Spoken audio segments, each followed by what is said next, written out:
So here are some of the things that I've brought back from my classroom that I need to sort through. And of course, they all have special memories to me. Many of us recall the past with stories. These are wonderful memories. But Lynn Kwasinski recalls her memories through song. Oh, look at this one. Oh, Señor Danga. After 38 years as a music specialist at Alcott Elementary School in Concord, Mass., Ms. Kwasinski has a lot to sing about. Hungry, hungry, I am hungry. But these days, she's singing from home. She says concerns about the growing COVID-19 pandemic forced her into an early retirement. So that I could stay healthy, the decision I made was to retire.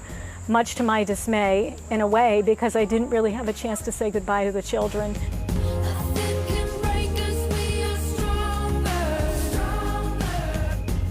It's difficult to determine the exact number of teachers that COVID has forced into early retirement, but what is clear is that veteran educators like Kwasinski are one of a kind.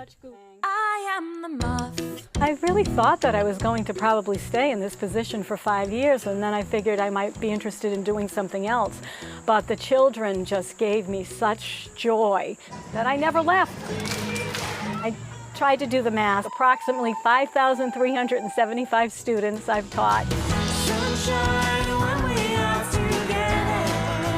My philosophy is that children need to be actively involved in music or in anything. To just stand there and talk to them about it, it's not going to sink in. In 1989, Kwasinski's engaging and unique teaching style earned her a visit from a WCVB legend. I was so fortunate to have Natalie Jacobson come and interview me in my classroom while the children were doing their actual lesson. She is terrific.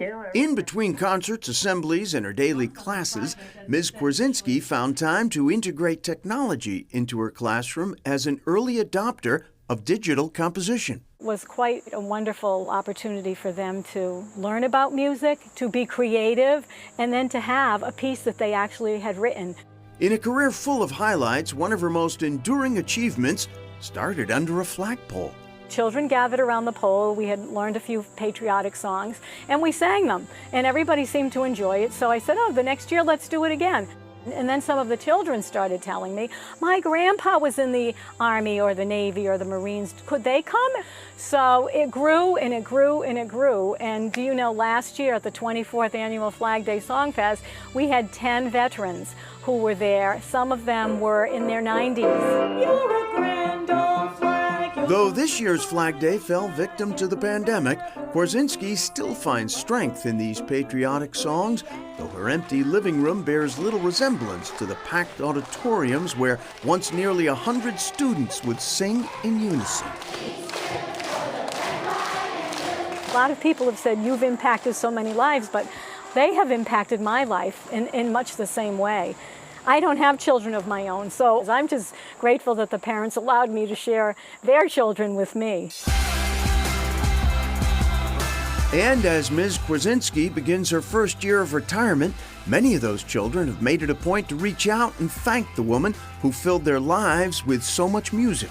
You really helped expand the appreciation for music in all the classical work that we did there. When I think of my love of music, it really started with you. I'm told by some friends that I should learn how to relax, so maybe in retirement, that's what I'll learn how to do. Not so fast. This lady's got many more songs to sing. I'm open to whatever pops my way. But should old acquaintance be forgot, keep your eye on the grand old flag. And a great fun fact about Lynn: more than 30 years ago, before she became a teacher, she had a summer internship right here at Chronicle. And that is Chronicle for tonight. Thanks so much for joining us. I'm Shayna Seymour. We hope that you and yours are staying safe and healthy. Good night, everyone.